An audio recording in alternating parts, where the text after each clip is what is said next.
Chair, my name is Walter Luers. I'm the president of the New Jersey Foundation for Open Government. We join many of the suggestions that you've heard today, and I think you're going to continue to hear.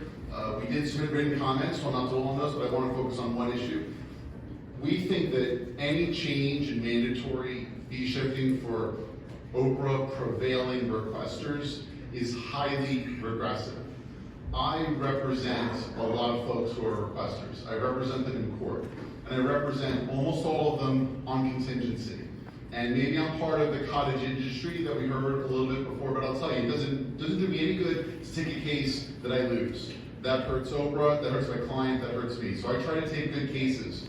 And I'm able to take good cases from anyone without regard to who they are or how much they can pay. I don't make anyone pay, and I can tell you that a lot of my clients, they wouldn't even be able to pay or want to pay the $300 filing fee to go to Superior Court. And so because of the mandatory fee shifting for prevailing party requesters, OPRA requesters can get great attorneys.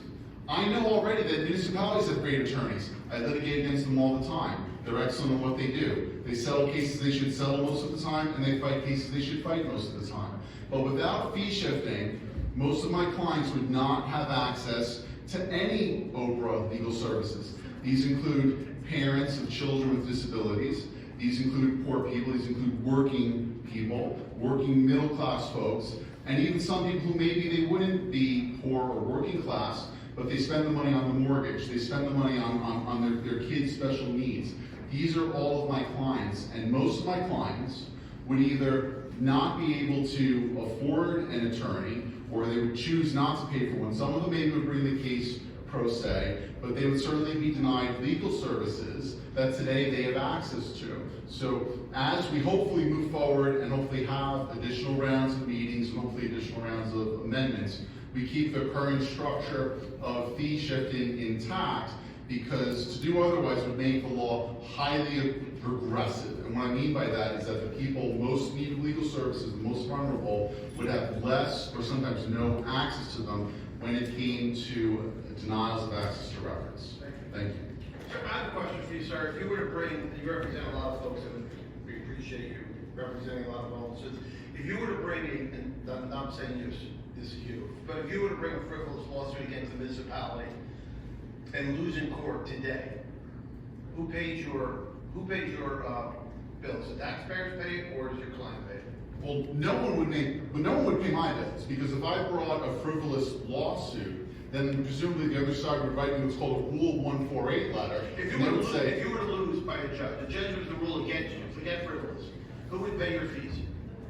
Well, if I lose, no one pays my fees. Nobody pays your fees? When I take a case, I'm going to be very clear. When I take a case on contingency, I bear the risk.